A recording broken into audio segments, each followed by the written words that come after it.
Well, thank you very much. And Prime Minister Modi, this has been a very special visit, unforgettable, extraordinary. What can you say? Very, very wonderful to be with you. Thank you very much.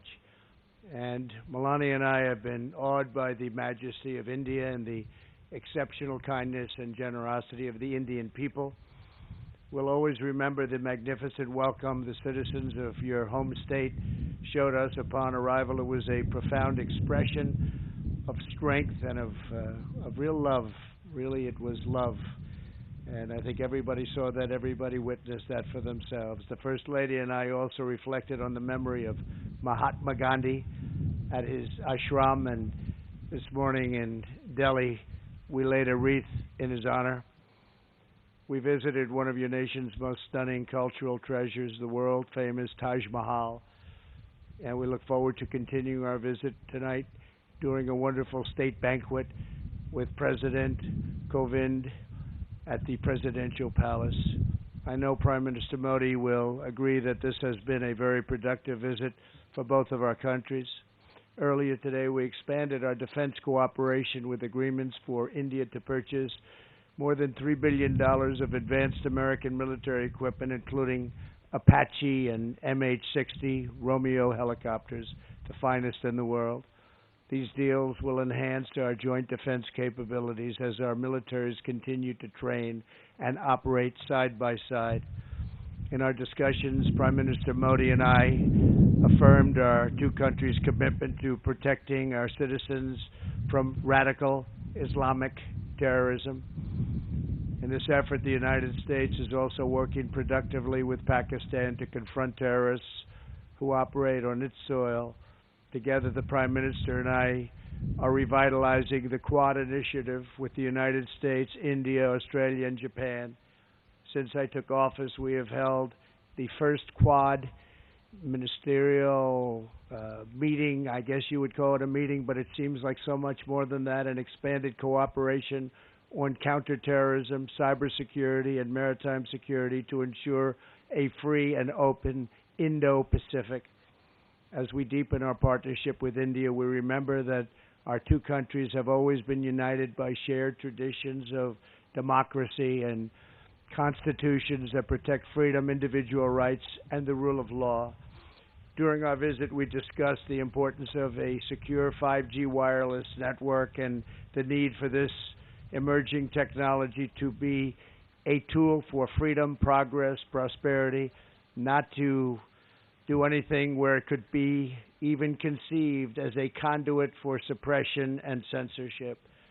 To guarantee that the infrastructure of the future is built in a safe, transparent, and accountable manner, the United States is working with a range of partners, including Australia and Japan, to create the Blue Dot Network, a major initiative to ensure countries around the world to have access to private sector-led, sustainable, and trustworthy options for high-quality infrastructure development, and that's what's happening.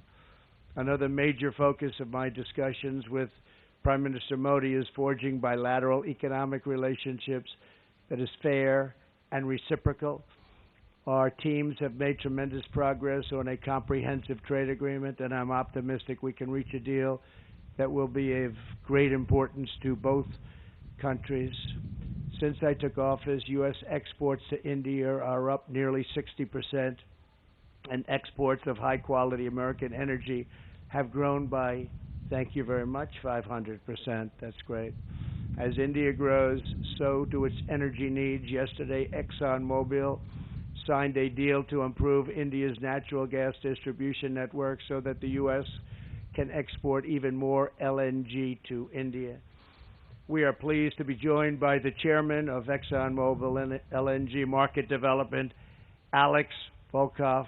Thank you, Alex, wherever you may be. Where is Alex? Is here someplace? Alex, thank you very much. Thank you very much, Alex.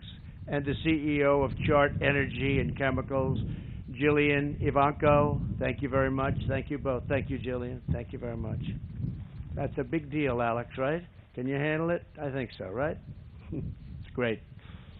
To further strengthen our economic ties, the United States is pleased to announce that the U.S. International Development Finance Corporation will be establishing a permanent presence right here.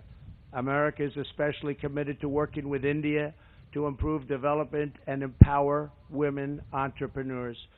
That is why my daughter Ivanka attended the Global Entrepreneurship Summit in Hyderabad to highlight women's economic empowerment. Ivanka, please, great job you've done. Thank you very much. Thank you. We have since launched the WGDP initiative, which is now spearheading projects supporting women in the economy from New Delhi to Kolkata. In our meetings with the Prime Minister, we discussed and agreed to create a counter-narcotics working group to confront the growing threat of illicit fentanyl and opioid production. We must rid our societies of these lethal, horrible poisons. We will rid our societies of these bad drugs that are pouring in. Prime Minister Modi, we have made tremendous advances for our people over the past 2 days, and working together, I know that our two nations will continue to achieve new breakthroughs, unlock new potential, and forge even brighter futures in the years ahead. We think we're at a point where our relationship is so special with India. It has never been as good as it is right now, and I think that's because the two leaders of each country, really, we feel very strongly about each other, and we have done something that's very unique, and we've made some wonderful deals for each of our countries. Once again, we want to thank you and the entire nation of India for honoring the United States with its outstanding welcome, and I'm pleased to say that the U.S.-Indian partnership is now truly stronger than ever before. This was a great visit with a tremendous friend and a tremendous leader, Prime Minister Modi. We won't be taking questions now. I'll be having a news conference at 5 o'clock, and we'll take plenty of questions. Thank you all very much. Thank you. Thank you, Excellency. This concludes the press event. Thank you all for joining.